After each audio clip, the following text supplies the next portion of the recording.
কুমিল্লার বুড়িরচংয়ে রাস্তায় রাখা বালু নিয়ে খেলছিল 4 বছরের এক কন্যা শিশু। বালুর মালিক যখন দেখতে পায় ওই শিশুটি বালু নিয়ে খেলাধুলা করছিল, তখন বালুর মালিক রাগান্বিত হয়ে ওই শিশুটিকে বালুর উপর থেকে ধরে নিয়ে একটি ডোবার মধ্যে ফেলে দেন, পুকুরের মধ্যে ফেলে দেন বাচ্চাটিকে। একজন মানুষ কতটা মানুষরূপী অমানুষ হলে, কতটা হায়নার রূপ ধারণ করলে এমন কাজ করতে পারে। ওই মানুষটির নাম হচ্ছে হাজী শাহজাহান। উনি আবার ওই এলাকার একটা স্কুলের শিক্ষক। তাহলে চিন্তা করে দেখেন, নামের আগে হাজি লাগিয়েছে, আবার একজন সামাজিক মানুষ, শিক্ষক হয়ে সে কতটা নিচে নামতে পারে। একটা শিশু, অবুঝ শিশুটি যদি বুঝতো যে এটা অন্যায়, এটা অপরাধ, একটা জিনিস নষ্ট হচ্ছে, তাহলে শিশুটি তো ধরতো না। একটা শিশুকে পর্যন্ত ক্ষমা করলো না। একজন মানুষের ভিতরে স্যাক্রিফাইস জিনিসটা নেই, তাহলে সে মানুষ নাকি অমানুষ হতে পারে। ভিডিওটা আপনারা শেয়ার করে দেবেন। দর্শক শ্রোতা, এই চাঞ্চল্যকর ঘটনাটি ঘটে যায় কুমিল্লার বুড়িরচংয়ে। জানা গেছে ওই এলাকায় একটি বালুর টাল ছিল। ওই বালুর টালে সকালবেলা দুপুরবেলা বাচ্চারা গিয়ে বালু নিয়ে খেলাধুলা করে, বালুগুলা ধরে একটু ঘাটাঘাটি করে। আর ঠিক ওই মুহূর্তে ওই 4 বছরের এই শিশু কন্যাটি ওই বালুগুলা নিয়ে খেলাধুলা করছিল। আর ওই সময় ওই বালুর মালিক, ওই শিক্ষক ওই দিক দিয়ে আসছিল। আসার পথে যখন দেখতে পায় যে এই শিশুটি বালু নিয়ে খেলাধুলা করছিল, ঠিক তখনই সে উত্তেজিত হয়ে যায় এবং শিশুটিকে ধরে পুকুরের মধ্যে ফেলে দেন। মানুষজন দেখতে পেয়ে দৌড় দিয়ে গিয়ে ওই শিশুটিকে পানি থেকে উদ্ধার করেন, আর না হলে এই শিশুটি ওই পানিতে ডুবেই দুনিয়া থেকে বিদায় হয়ে যেত।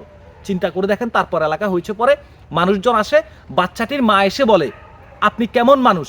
আপনি একজন সামাজিক মানুষ হয়ে এরকম আমার সামাজিক কাজ কিভাবে করলেন?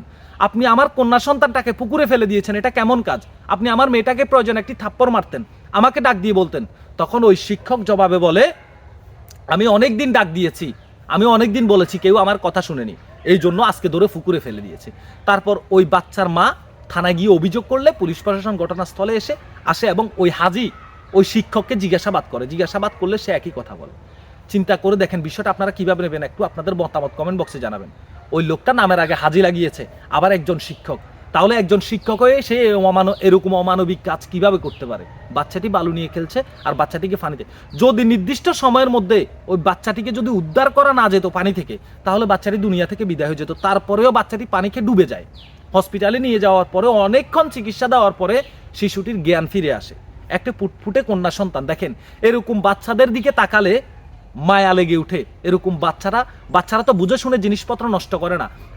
আপনি বাচ্চার মাকে গিয়েও বললে পারতো, বাচ্চাকে একটা থাপ্পড় দিলেও পারতো, কিন্তু সে সরাসরি ওই বাচ্চাকে বালুর টাল থেকে ধরে পুকুরে ফেলে দিয়েছে।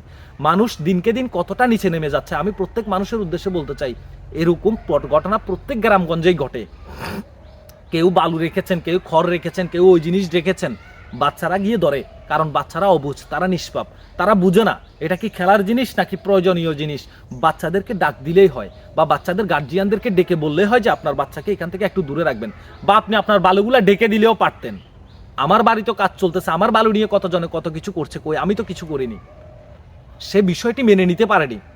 এই মানুষটা কতটা মানুষরূপী হায়নার রূপ ধারণ করলে এমন কাজ করতে পারে? বাচ্চাটিকে পানিতে ফেলে দিয়েছে।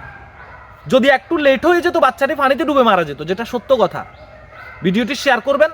আমরা এই মানুষরূপী হায়নাটার, এই শিক্ষকের, এই হাজির আমরা দৃষ্টান্তমূলক শাস্তি দাবি করছি। ভালো থাকবেন, সুস্থ থাকবেন, আল্লাহ হাফেজ।